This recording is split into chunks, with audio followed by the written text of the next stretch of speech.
Hello, conscious investor, and welcome back.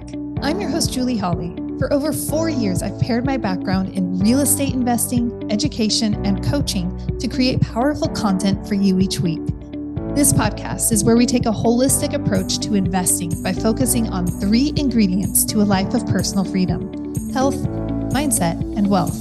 We'll talk about everything from passive investing through syndication and how to use your retirement accounts to boost your investing, to mineral balancing and gut-brain health, and into topics that cultivate your inner strength and resilience so you can thrive regardless of any of life's current events. And yes, those are all episodes currently available and linked in the show notes below.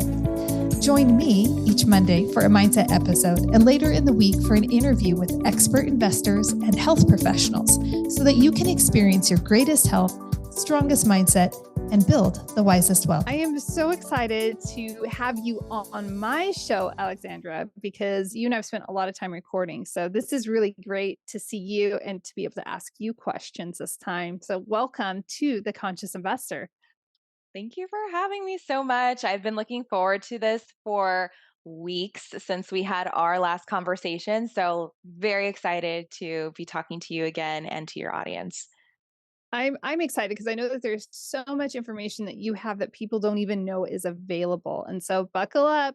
We're going to go great places. But conscious investor, where do we always start? The exact same question. Alexandra, who are you and what do you do? Good question. My name's Alexandra Alvarado, and I'm the Director of Marketing and Education at the American Apartment Owners Association. I know it's a mouthful, but basically, our association was built for landlords and property managers, investors, brokers, really anyone in the rental industry space. And this is going to be almost our 20-year anniversary coming up in about a month. And so Wow. I know it's incredible. I started with the company about 10 years ago almost. And it was, at a time when we were really trying to grow our membership. The company had really focused on tenant screening first. So, credit and background checks, love those, always need them, right? But they wanted to really expand into more services and offerings for. Making really your life easier as an investor. So, slowly but surely, we've worked on adding and marketing new products and services like state specific legal forms, webinars, and our magazine for landlords. And more recently, our brokerage and buying and selling and listing properties through our site and our network. And now we're going to be launching courses, which you are going to be one of our expert instructors. So I'm very excited for that to come next. And, what we're really trying to constantly do is just provide more tools and resources and really just be like that one stop shop where if you do need something, we can help you usually to find a good referral if we don't offer it ourselves. Or, you can really just call us anytime and just talk, even vent if you want. We get some of those every once in a while. And really just get into our bubble. It's a free association. And so there's really no downside in just joining at aaoa.com.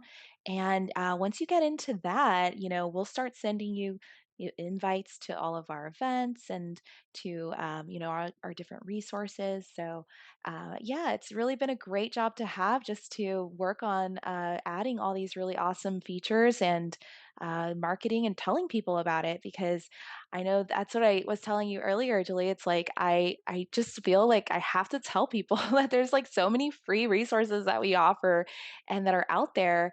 And there's always people who don't know. So it's never ending, I'm just constantly trying to get the word out. It's amazing because I've been in real estate for, decades, and I've been in the commercial real estate end of things for a long period of time at this point. And all that to say, it was wild to me that my good friend Dustin Heiner said, "Hey, do you know anything about this?" And it made a connection between Alan and I, and then to you. And it's just amazing to realize, like, I didn't know this was a resource out there and it's free. It really feels like a nonprofit to me, the way it interfaces. I'm like, wait, hold on. I'm getting all of this value and I didn't even have to pay a membership, but it's substantial. There's substantial value to everything that you offer. So I've just been blown away by AAOA.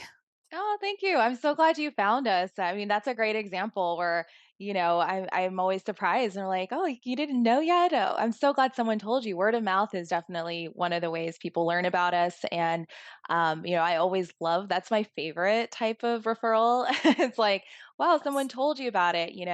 Usually people find us, to be honest, because they have a problem. They have a bad tenant, or maybe they have a vacancy they need to fill, or they might have a legal question, or they're shopping around for something like that where it's an issue and they're looking for a solution, and we happen to pop up on like a Google search result or something like that. So it's always nice to hear when it's a referral. It's a more positive way to get to know us. But we're here to help as well if you have any problems. So we get a lot of calls every day from new people. But and you provide a lot of really critical information. I know there are so many changes taking place. I just think even in the last 4 years, particularly since the pandemic, just different regulations being passed that have kind of spread and just I mean, I just look at Seattle, which is 6 hours away from where I live, and, you just look at, "Oh, that's going on in Seattle, but, oh, it's heading east, and, oh, it's Mhm. heading south, and, oh, California, their policies are heading north and heading east also." So, it's kind of interesting to see, and I always focus on generally the western half and the Midwest. Like, the East Coast and the Sun Belt is, kidding. But that's my zone where I pay attention. So Yes. it's interesting to see and to go, how do I even stay current with all of the changes that are taking place across the different marketplaces and that are having implications in other markets? So I think it's interesting, AAOA, that's a lot to like I say. know. I just want to say, oh, or something like Oh, that. but you guys create a lot of information to keep Mhm. people up to date as to what's taking place. Can you maybe elaborate a little bit more as to what you're seeing and what you guys offer? Yeah, I mean, investors and landlords, we really wear many hats, right? And staying up to date on that is really difficult. So, one of the things we try to do is really stay on top of it for you. I mean, we can't possibly know what every single city and municipality is doing, but we can at least try to capture what are some of those big takeaways. Our newsletter is sent out every Tuesday and Friday for that reason. I know that's more often than most newsletters, but to be honest, like there's plenty for us to report on every twice a week. I mean, it really is that much. And so we're really trying to stay on top of it. It's a challenge for us, and that's what we do. So I can't imagine, if you're a landlord, you're truly trying to keep up with so many different things, and that's just one aspect of it. But you're so right that things do spread. We see that California, Seattle, these are sort of the testing grounds for new innovative renter friendly policies that then other states usually will take, within a couple years later. So if you're seeing something in California that's being considered and it passes, then you should start to kind of expect to see something similar or a version of it coming to your state soon. Now, there's some states where they are very slow to change, so kind of have to know where your state falls, right? If you're an investor, are they the first ones to try these out, or are they sort of in the middle? But California, I think, is one of the places to look if you're curious to see what's probably coming down the pike. Most notably, I think there's been a few major pieces of legislation that have really made the whole country question what they're going to do, and part of that is criminal background checks. And that one has been a really big one. Security deposit limits, pets, allowing pets, basically making it so that landlords and investment properties you can't ban pets. You have to accept all pets. So that could possibly be a huge change.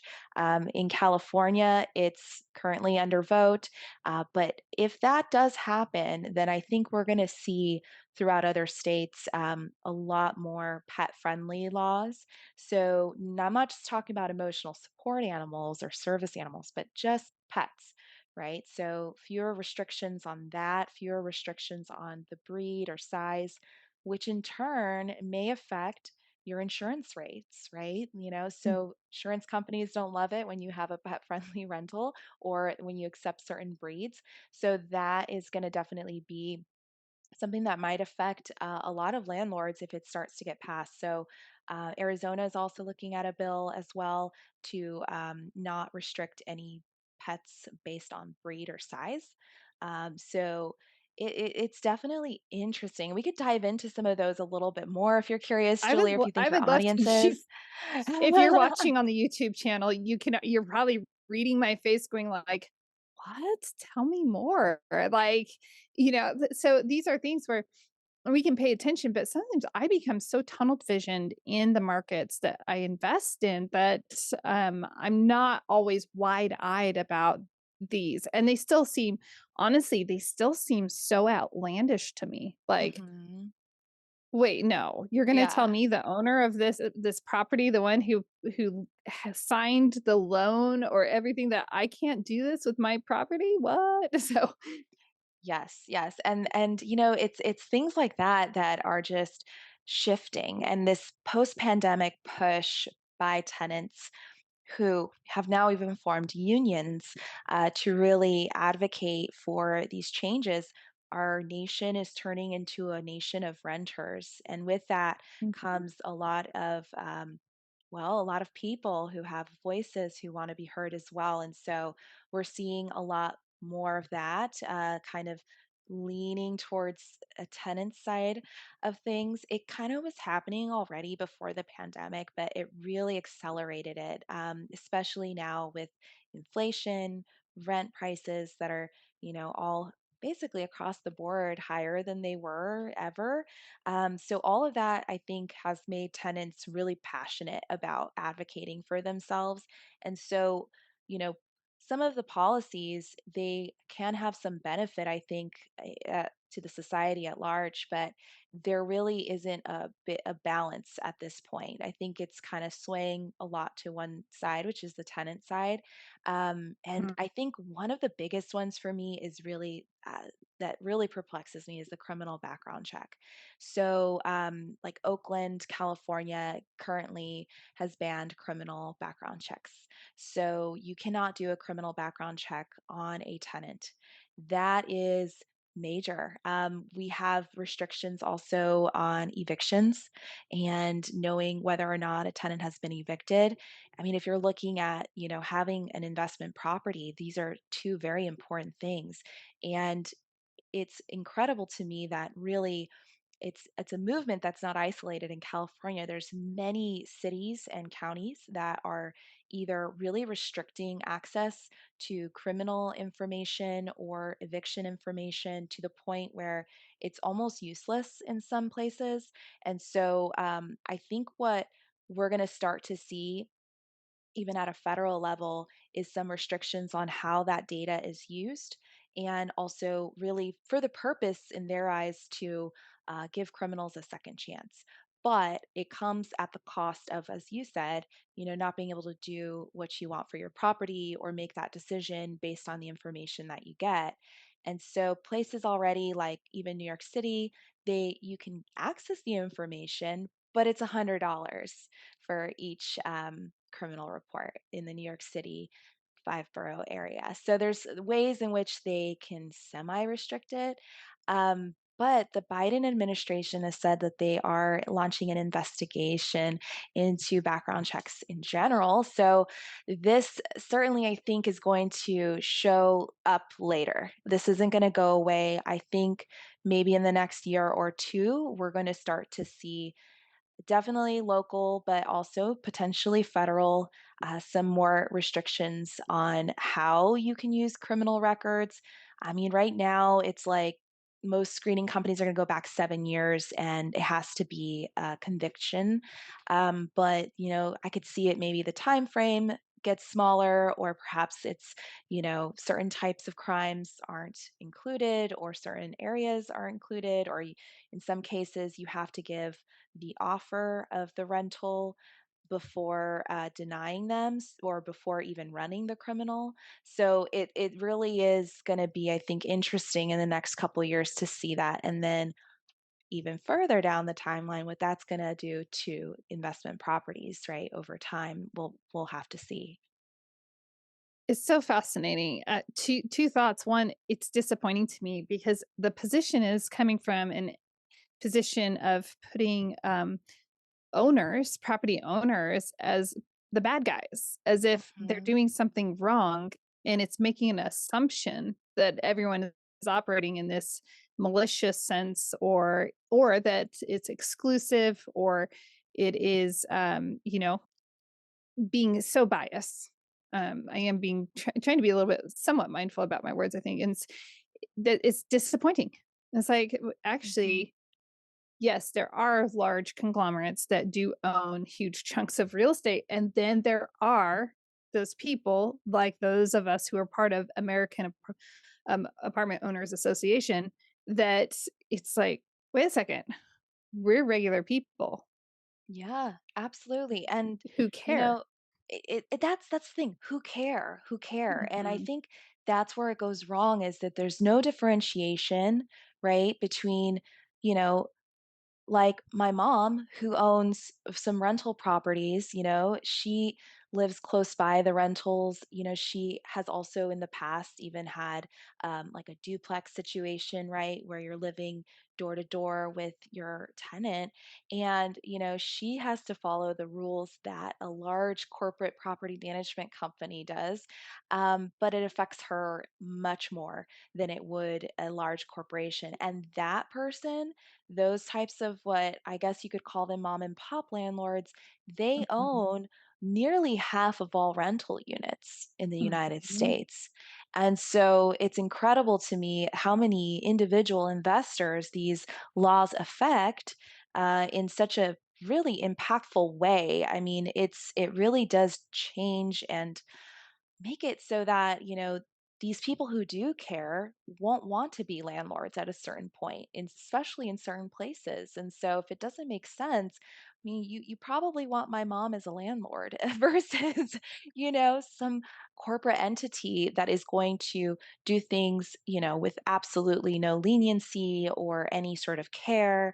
They're really just going to do it if it matches their bottom line. And so I think there's definitely, a huge misconception as to who landlords are. That's really where the problem stems. But, like I said at the beginning, I get why renters are frustrated, right? It makes complete sense. It's just that the solution is very, unbalanced, kind of one-sided, when really there are other solutions. And or there should be at least conversations, right, about those. mhm. So yeah, it is disappointing is a good word. It is disappointing, but certainly, I think one of the things we can do at least is to just be as educated as possible as to what is happening. 'Cause landlords typically don't know that these things are happening until after they've happened. And so they're reacting to legislation versus like maybe being more proactive and in the know of what's going on.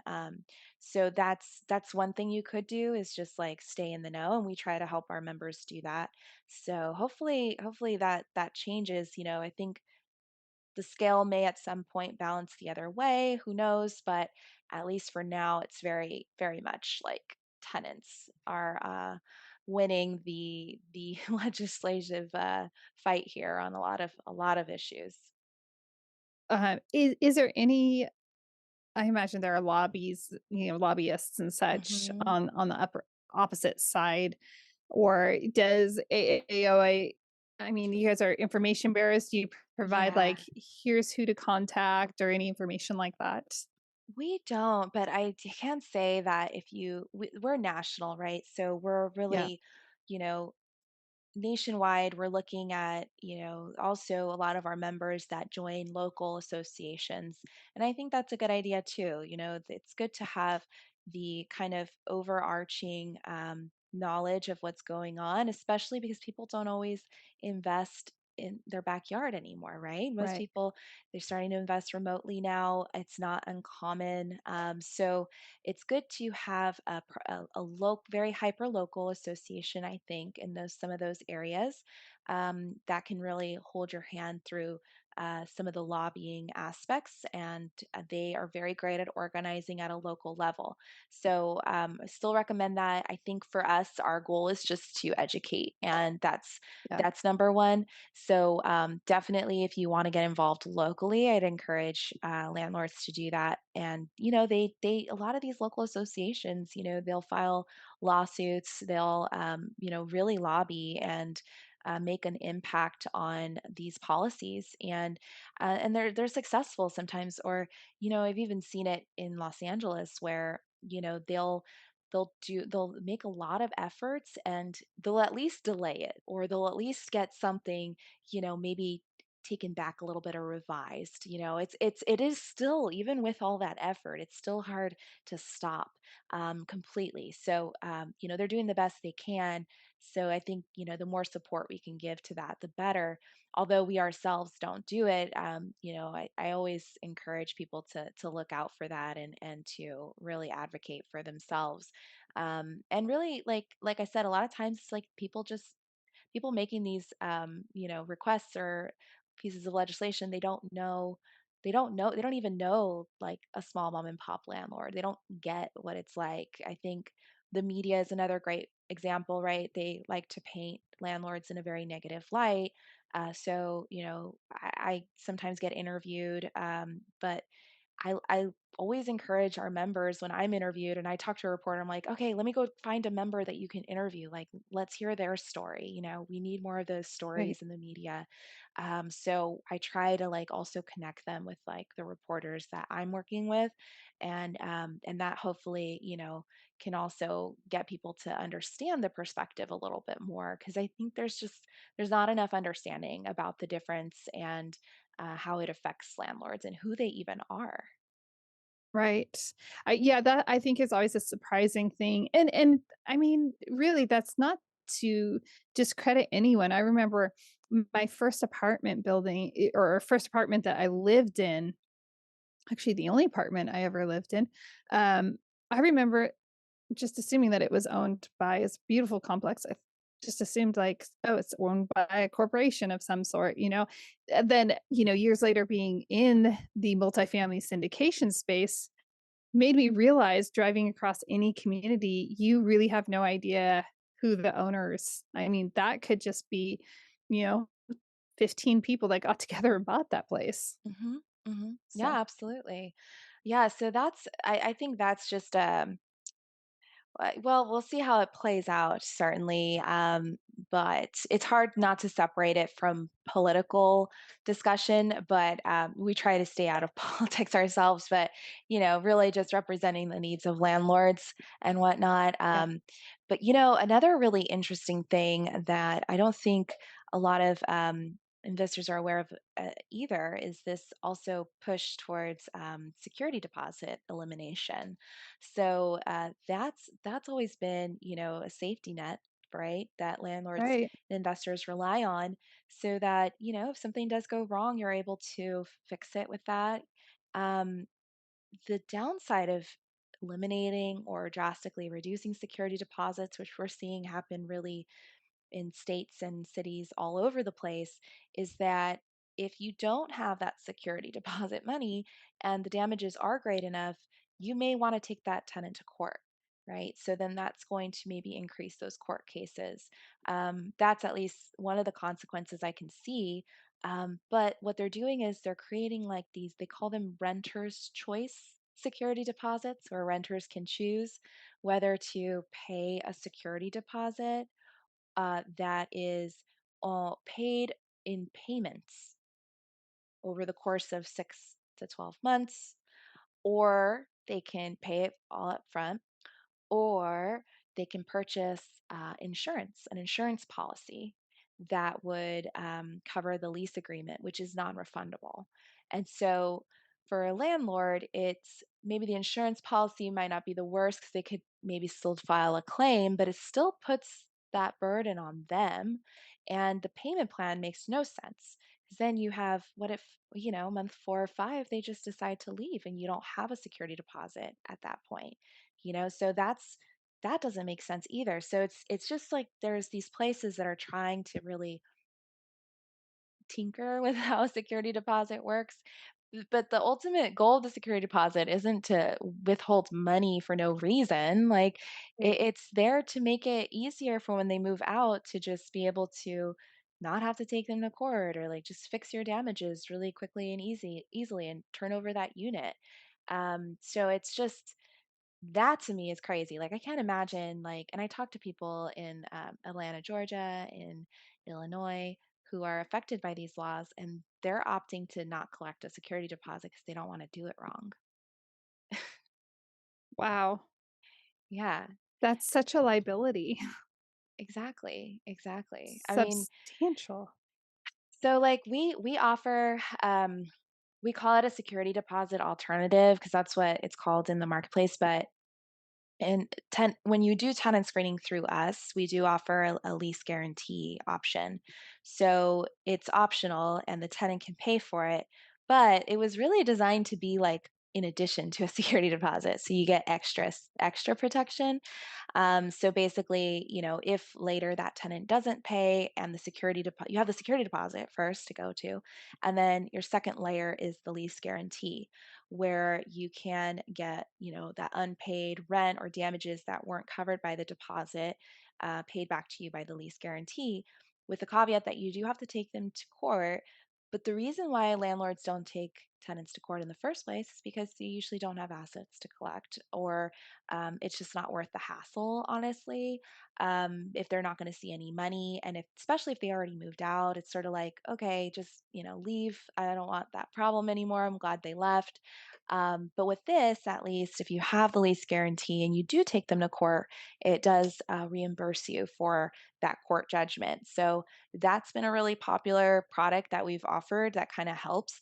And I think people in these states where it is getting passed that they have to offer these options are using it. But it really was meant originally to be on top of a security deposit. And I think that, if we can minimize our risk, that's always a plus. And there's ways that landlords can do that even with all the regulation that's happening. So that's one example.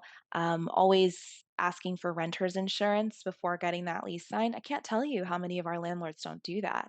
They don't get it's almost like they think of it as a roadblock. So then they avoid doing renter's insurance. Have you seen that on your side, Julie?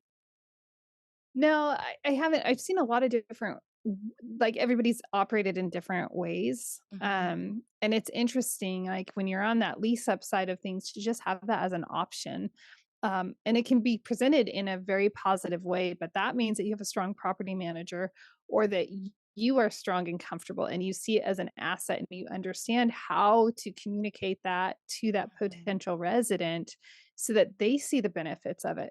And honestly, that should be really well communicated to every single resident because it's such an asset to them.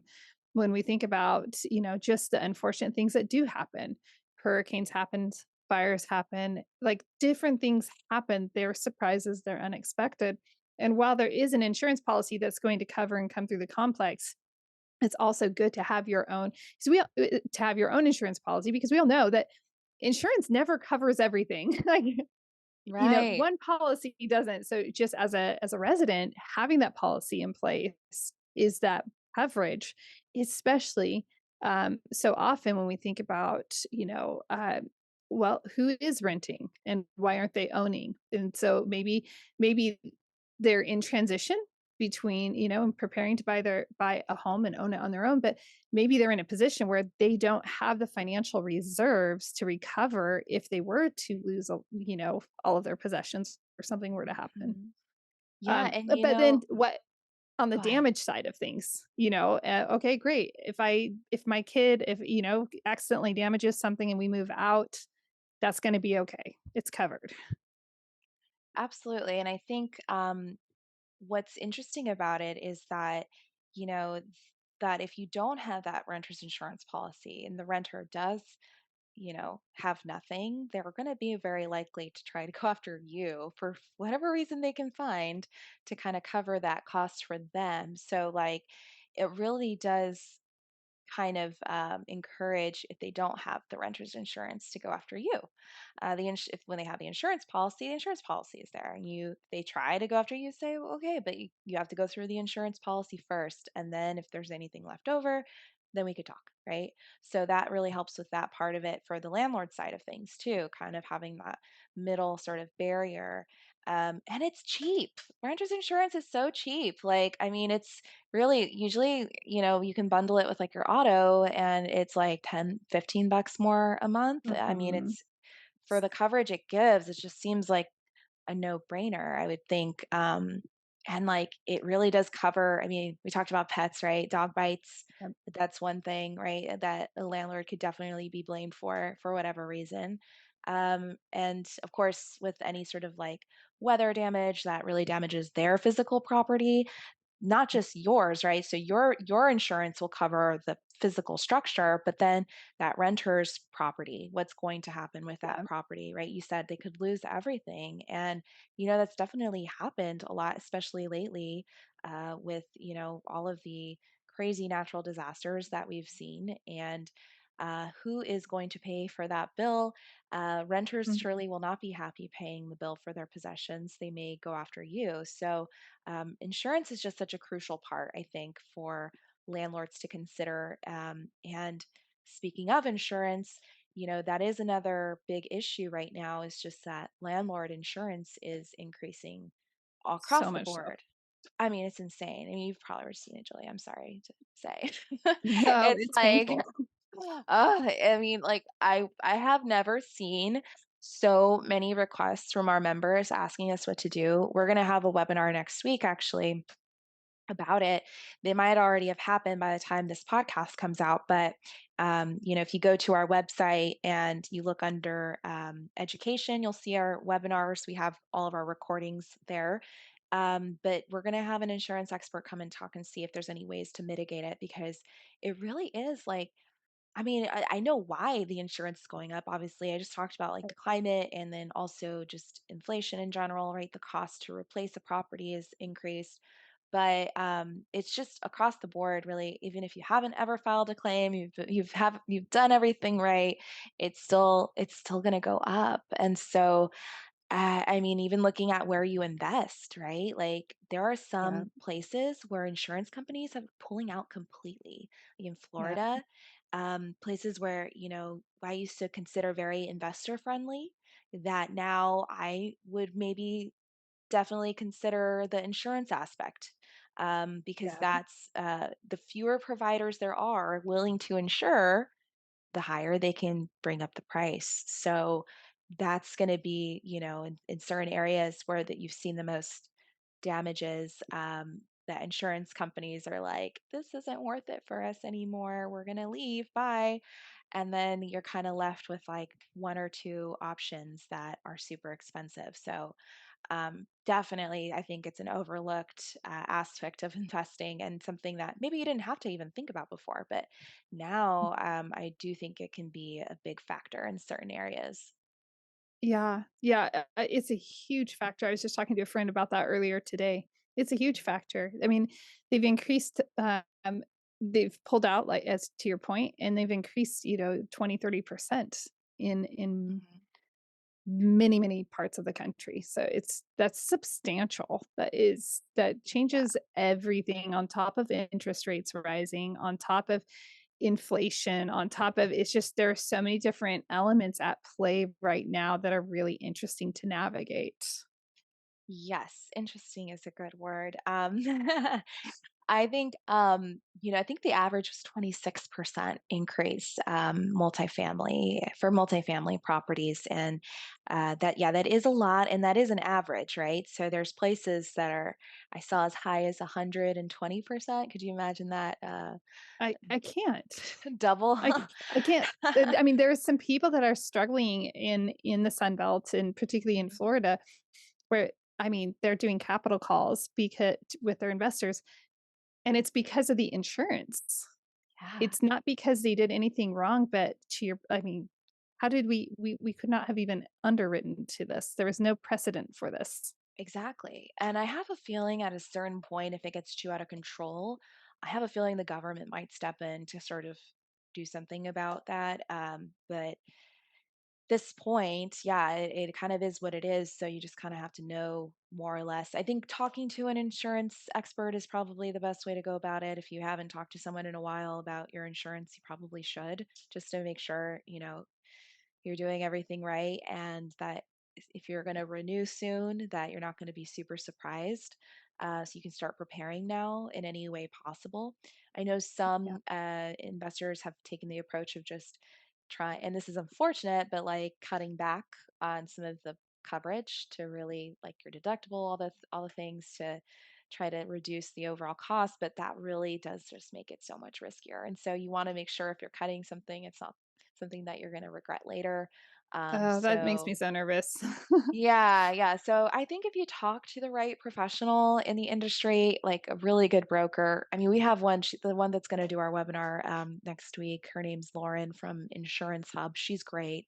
And there are others like her that are really, the brokers are good because they're not necessarily so tied to one company. And so they're not trying to convince you to go with their insurance company. It's like, okay, let me shop around for you. And their goal is really just to Definitely. get you like a policy. They don't really care who it's with within their network. So if they have like a good network of policies of insurance carriers, then they'll look there and hopefully find something that's good and that isn't going to be super detrimental to you in the future. But yeah, definitely a new hurdle we haven't experienced before. And that all goes back to, like inflation is just affecting everyone, It's not just renters, it's the housing providers too, and the insurance companies and all of them. So, it's really a greater issue, I think, but I don't know that certain policies are going to make as big of an impact. We really need to have it's really a much bigger issue than just whether or not you can increase your security deposit or there's like there's more out there that is definitely at play. Yeah, a whole lot more. Gosh, I'm so grateful that the team at AAOA, that you guys are on top of all of these nuances. And then, conscious investor, even again, you get to join. You can join for free, which is okay. Free is a great number. It's valuable information and access to valuable resources. And when you're there, I mean, you have so many different service providers that like vendors that are available where it's and even just be able to pick up the phone and call up and say, hey, is there someone I should call for, whatever it is that you're searching for? And to be able to have access to people that are vetted beforehand is really, really powerful. I appreciate what you guys are creating so much so. You have a lot of cool things coming up as we kind of wrap things up. Do you have some exciting things coming up? Um, Tell us what you have coming up down the pipe. Yes. Very excited, as I might have mentioned before, our courses that we will be launching soon. So, those of you wanting to really get a course on really, gosh, so we're trying to cover as many topics as we can, but we'll be putting out new ones, on a regular basis after we launch. But, everything from, how to invest, syndication, and looking at deal structure, and then through the management side of things, how to raise rent, how to have those difficult conversations with tenants. Julie, how to keep a healthy mindset. That was something you touched on. I think that's just as important. And really, some of the legal aspects of fair housing that is so important for us to keep up with, running that credit and background check. How do you even analyze what a good tenant is if you are in that role? And even if you're not, you want to know that the people you're hiring to do that are doing it right. And you can't know if they're doing it right if you don't know how it's supposed to be done. So I think that, really it's endless, but we're going to do our best to address those important topics. We've always had webinars that are live. We do those a few times a month. You can go to our site to check out any of those live ones. But I think the courses will be just really nice to have just on demand whenever on very specific topics. And then we're also going to have a live event in October, which I'm so excited Yay. about. Yay! This will So be exciting. for our California members, although if you're not in California, you could still come, although we'll be talking about a lot of California stuff. It'll be in Long Beach, California in October. We still don't have the date, but I will get back to you soon with it, Julie. Hopefully, we can talk about it when I have more details, because I think it's just so important for everyone to meet each other in person and for us to come together and learn. And we're going to have everything from, attorneys, eviction attorneys. They're going to talk about all of these things that I talked about, but on a California level, taxes, looking at new technology, how to stay competitive, and really networking with like minded landlords and investors that'll be there. And hopefully, you can make some great connections while you're there. And I really am excited. I need to get more details because I keep talking about it. I have nothing to say other than it's going to be in October. But In Long mark Beach, in Long you Beach, know two yeah. things, I know 2 things, and that it's gonna be awesome, and so 3 things. three things. Oh, I love that. Gosh, Alexandra, this has been such a joy. It's always great to see you and just I mean, you really represent AAOA so well. I mean, just like the warmth and the sincerity and the desire to serve, it comes across, in communicating with you at any given point. And then also, when you go to the website Conscious Investor, even if you're a passive investor, join it. You can stay up to speed on all sorts of things also. It's a lot of fun.